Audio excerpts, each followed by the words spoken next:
Welcome to the Ellevate podcast, conversations with women changing the face of business. And now your hosts, Kristy, Wallace, and Maricella, Herrera. Hello and welcome to the Ellevate podcast. This is your host, Kristy Wallace, with my co-host, Maricella Herrera. Hello, Maricella. Hello, how's it going, Kristy? Everything's going great. I'm doing quite well. I'm staring out the window right now, watching the kids out there playing, Aww. which is quite nice. That's nice. I know they miss you, Maricella. You gotta come visit. I know, it's been way too long. Way too long.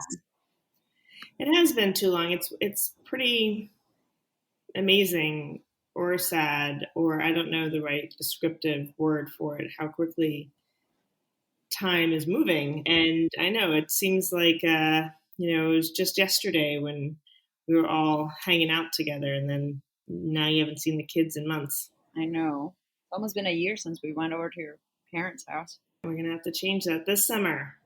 I mean, So for our listeners, a little inspiration for you is that Ellevate is going to be closed every other Friday this summer. And we wanted to, I think like many of you, we're all feeling a little bit languishing and burnt out. And we typically will do summer hours, shortened Fridays, but this felt important to give everyone some space to recharge as we head into the fall. We'll be doing our fall cohort of squads. We've got some amazing programs lined up for managers, rising leaders, executive and business owners. We'll be starting in-person events. There's just so much happening. And so it was important that we gave everyone a little bit of extra space to recharge, which is important. We talk a lot about mental health and boundaries here at Ellevate. But back to what we were saying, Maricella, is maybe we can plan a long weekend at the shore. That would be so much fun. Yeah. Well, we will get on that. We're going to make it happen.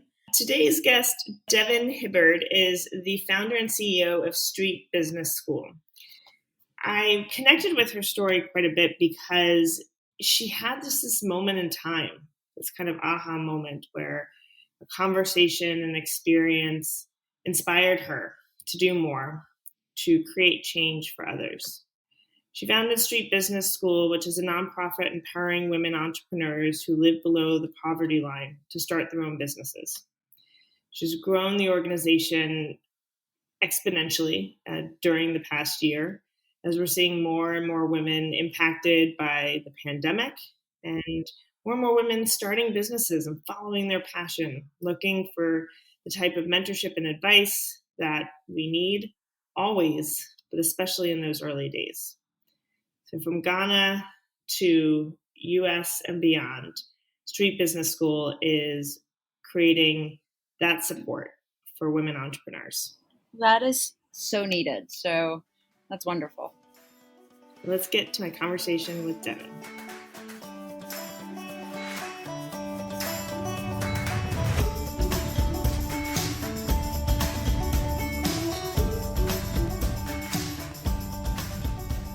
Hi, Devin. Welcome to the Ellevate podcast. Thank you so much for having me, Kristy. So I have to share that we were connected through our dear friend, Susan McPherson, who was also on our podcast recently. And Susan has come out with a book really around, networks and creating connections. And she is certainly one of the most connected people I know. And I'm really happy she brought us together for this conversation. Absolutely. So Devin, we're going to start off just sharing with our listeners a little bit more about you. Would you mind giving some more insight into who you are and how you got there? Sure. My name is Devin Hibbard. I am the co-founder and CEO of an organization called Street Business School, which does entrepreneurship training for women who are living in extreme poverty around the world. And we are helping women really go from an average of living on about $1.35 a day, which means literally you're not eating 3 meals a day. Your kids are probably not in school. You might not be able to access healthcare when you need it, to gaining the knowledge and confidence to start a small business Many of our entrepreneurs expand to 2 or 3 businesses, and to increasing your income to $4.19 2 years after graduation, which doesn't sound like a lot to us, Kristy, but actually is pretty transformative in communities where these women live. It means they're eating regular meals, their kids are in school. They really have created a vibrant future. So that's the work that I do. And how did you come to found this organization? What was the catalyst and inspiration for that? Well, I say that it actually goes all the way back to my parents, because my mom and dad met as Peace Corps volunteers in India many years ago. And so I feel like this desire to do something in the world is sort of in my DNA, right? I never got pressure to be a doctor or a lawyer. I always got pressure to do something for the benefit of humanity. So I come by it naturally. And way back in 2004, I was in Uganda and met a woman in a slum community who was making jewelry out of paper. And meeting her, this chance encounter, led to me founding an organization called Bead for Life, which is a social enterprise that helped women who were making a fair trade jewelry product access global markets and sell their products in order to increase their income. But that organization, because we wanted to help as many women as we could, we very quickly started to think about how could we give these women training as entrepreneurs so they could open their own little business, selling clothes or fish or shoes, whatever it is they wanted, so that they could graduate out and become self-sufficient. And that training, that entrepreneurship training that we essentially created as part of Bead for Life, was the seed of what we now do with Street Business School. I'm so inspired by that, Devin. I, years ago, being in New York City and wanting to give back and do more. And, I've been volunteering places, but I started working with this organization called Taproot. And Taproot is really bringing professional expertise to nonprofits to help them grow and scale their business. And so I worked specifically on a campaign with an organization called Handcrafting Justice, which was all fair trade and really impacting, jewelry and bags and other materials, other products that were, produced outside the U.S. and really helping to create, a pathway out of poverty for many women. And so I think about your story, and the reason I'm telling this is, I worked on that project, and then I went on to another project, and I'm not discounting that. I think we all in our lives, have come in and out of ways that we have an impact and the ways we find purpose. But you, Devin, kind of had this moment, this inspiration, you really turned it into something, and my question for you is, I'm sure many of our listeners think about that, what is that one moment when you don't move on to the next project, but you say, wow, there's something to be done here. This is my purpose and I'm going to run with it. And I'm wondering if it was that theatrical for you, where you just light bulb moment, yes, this is what I need to do, or, was it something else? How did you know that this was the path you needed to be on? Well, that's such a good question, Kristy. I think I don't know if there's a one crystallized moment.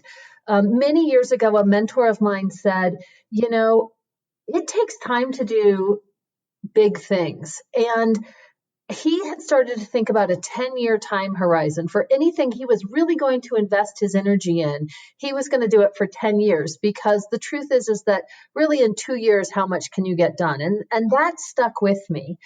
And I think that combined with the fact that, I sort of had this predisposition in my genetic material to want to put my shoulder to the wheel of looking at global poverty. So that has been I've had a very clear sense that is my life's mission, is to help people who are living in extreme poverty. And specifically, as I've become a mother, to help moms, to help women.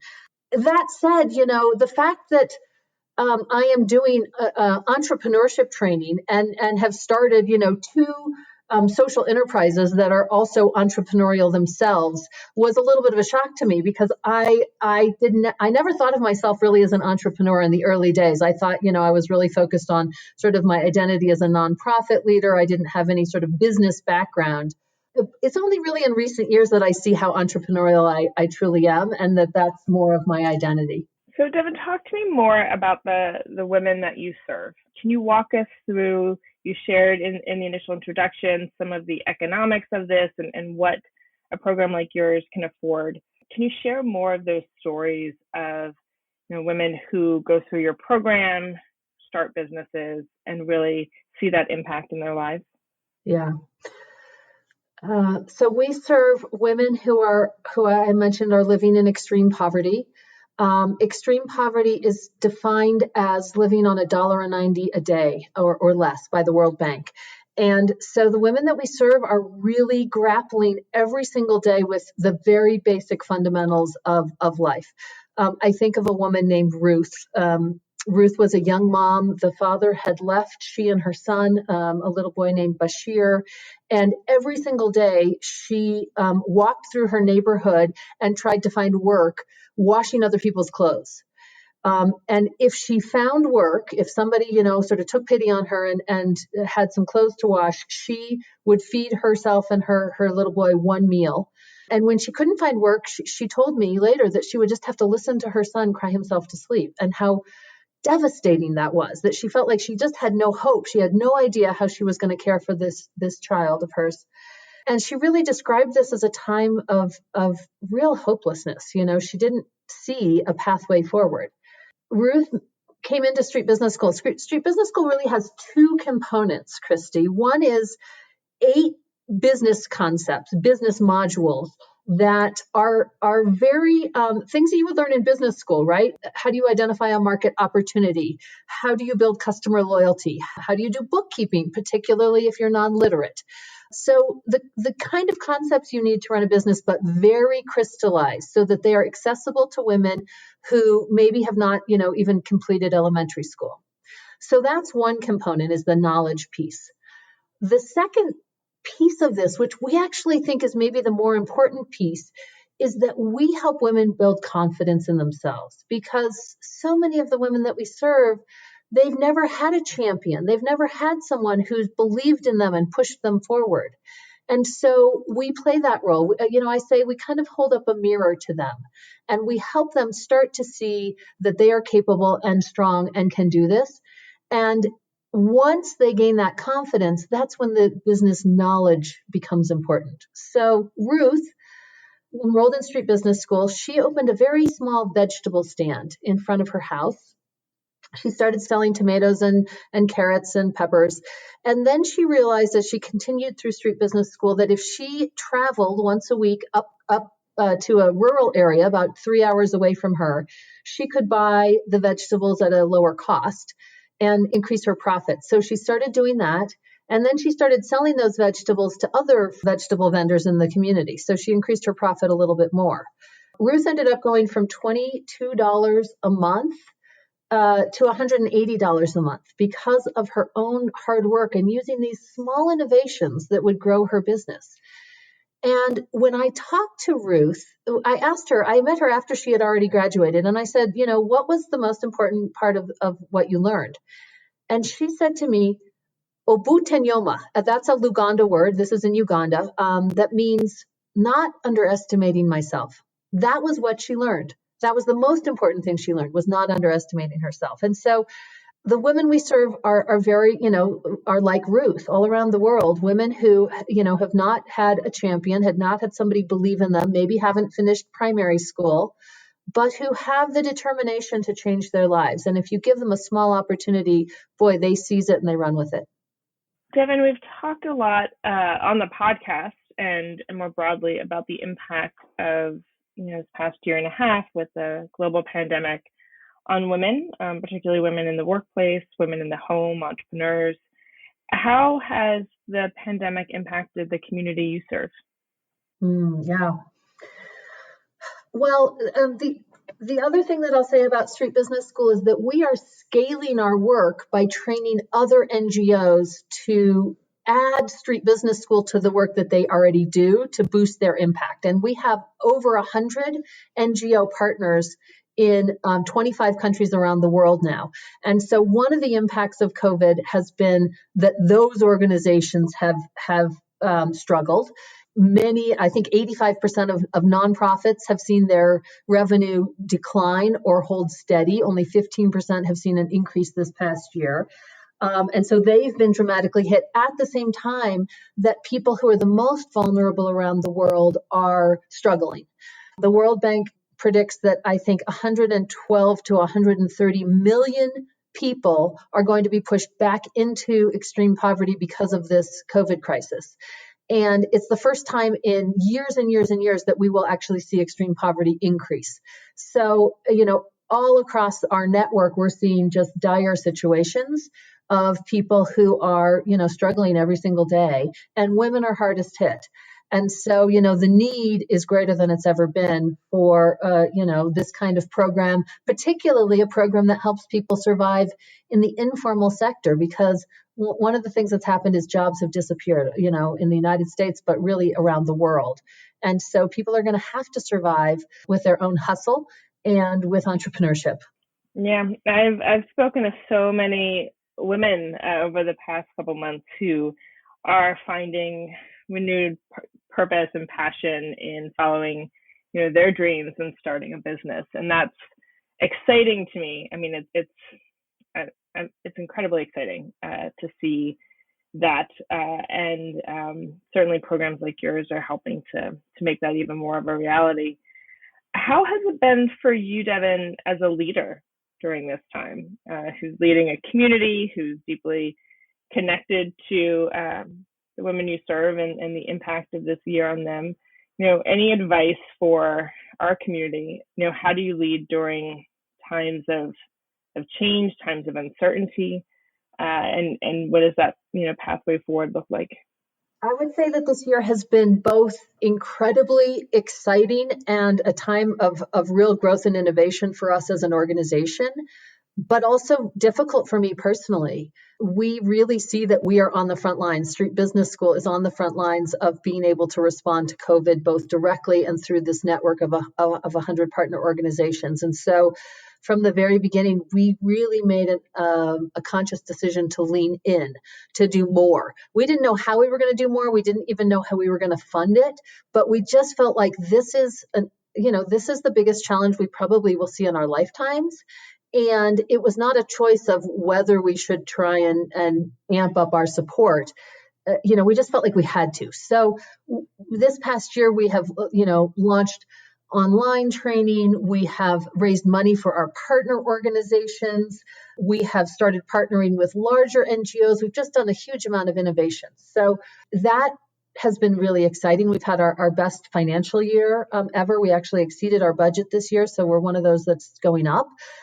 On the same time, just the existential threat of a global pandemic for me personally has been hard to grapple with. And I've found myself, sort of coming in and out of, lethargy and, trying to understand our place in the world and, sort of these much bigger questions. So it's been a struggle in some ways to be leading a team that is, stepping up and doing more, while at the same time grappling with some of these issues that we know are so widespread right now of people struggling with lockdown and lack of social interaction, all of those things.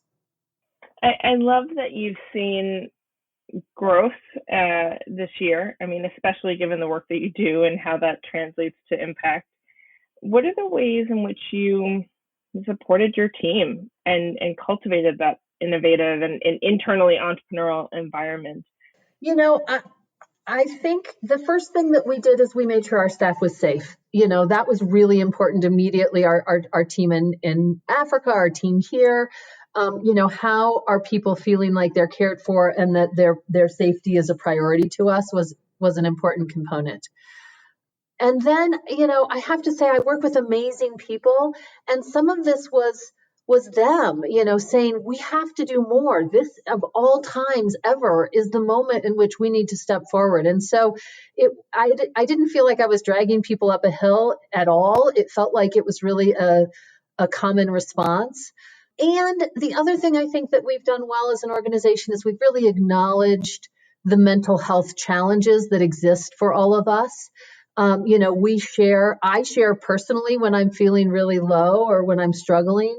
Other people have done that as well. We've shared resources on how to talk to people. We've shared articles about languishing, just to sort of normalize the fact that we are not in normal times, that this is a really unusual moment and that we have to take care of each other. And then we've done things like, we try and create some really good times for people to connect virtually. We have happy hours. We've closed our office for, 4 days to give everybody just downtime. So we've tried like a number of different things to both recognize where people are, provide resources to, for people who feel like they need help, and to create that space for people to lean in. And our team actually this year launched what we called our Moonshot Working Group, which is really thinking about strategies to increase our impact by tenfold. And we ran a whole process of like, what are all the ideas that our team has? And then we put together a little committee that picked the top 2 and created a strategy for how we can launch that this next year. I wanted to end our conversation just getting to know a little bit more about you. I'm going to ask you a few questions and ask you to just answer in a few sentences or less, or a few words or less. So are you an introvert or an extrovert? An extrovert, absolutely. I'm dying being at home for 16 months. What's your favorite day of the week? Friday. Early bird or night owl? Oh, definitely night owl. One of the hardest parts of running a global organization is all those early morning 6 a.m. meetings. I am not at my best. Yeah, that would work. I'm actually much more of a morning person, but certainly the definition of morning has shifted a bit in the past year. What time morning starts around here. I have the great benefit of having 3 children who love to sleep in, so that's been fun. Who would be your dream dinner guest? Ooh, that's tough. Can I host a dinner party and invite Nelson Mandela and Samantha Power both? Yes. Wow, that would be. Can I come? Yes, you're invited too. We'll have a 4-way dinner. And not over Zoom. Well, I guess this is all imaginary, but getting that idea of a real collective gathering. Do you have any pet peeves? Oh, I have lots of pet peeves. One of the things that I really hate is I feel like there's a lot of organizations out there globally that are all style and no substance. They have really great marketing, they have beautiful materials, but when you actually dig into the impact, it's not there. And I just makes me so angry to see the attention and the funds that some organizations get that I don't think are creating real impact. It's like it's correlated to how good their marketing team is more than how good their impact is. And then there's groups that are doing amazing work who are toiling in obscurity. And that just doesn't seem fair to me. I would agree with that. That is that lands well. I have not figured out a way to change that yet, but I'm working on it. I'll put my head on that too. Maybe we can solve it together. What is your Monday morning must-have? What do you need to do or consume to get your week started off right? Coffee and a little bit of time to look over the whole week and just get my brain around all, what's coming down the pike. Do you have a favorite recent read? I just finished Samantha Power's book. That was really terrific. I also really enjoyed reading Tightrope, which is the Nick Kristof book about poverty in the United States, which I thought was fascinating. What is your top self-care practice? Riding my bicycle, getting some exercise. And Devin, it says on your LinkedIn profile that you're a champion of connections and you strive to build bridges between concerned world citizens and people who experience poverty. So for our listeners who are concerned world citizens and want to do more, how can they take action? Well, if they want to get involved with Street Business School, they can check out our website, which is streetbusinessschool.org. One of the things I love best about my job is that I get to talk to people who are doing cool things all around the world. And I guess I would just say, to everyone who wants to get involved, do something, don't wait to find the perfect thing. There's so many amazing ways to get involved, both globally and locally, that I think sometimes inertia keeps us from diving in. There's so many ways to add value and to, bring the unique talent that you have to bear. And I just encourage people not to wait for the perfect thing, just to dive in and start exploring. That's perfect. Well, Devin, thank you so much for joining us today on the Ellevate podcast. It has been a true pleasure to hang out with you. And you as well, Kristy. Thank you so much. Thanks so much for listening to Ellevate. If you like what you hear, help a girl out. Subscribe to the Ellevate podcast on iTunes. Give us 5 stars and share your review. Also, don't forget to follow us on Twitter at EllevateNTWK, that's Ellevate Network, and become a member. You can learn all about membership and all the great things that Ellevate Network is doing at our website, www.ellevatenetwork.com. That's ELLEVATE network.com. And special thanks to our producer, Catherine Heller. She rocks. And to our voiceover artist, Rachel Griesinger. Thanks so much, and join us next week. 92% of households that start the year with Peloton are still active a year later. 92% because of a bike? Not just bikes. We also make treadmills and rowers. Oh, let me guess, for elite athletes only, right? Nope. It doesn't matter if you're an avid exerciser or new to working out. Peloton can help you achieve your fitness goals. 92% stick with it. So can you. Try Peloton bikes, tread or row risk-free with a 30-day home trial. New members only. Not available in remote locations. See additional terms at onepeloton.com/home-trial.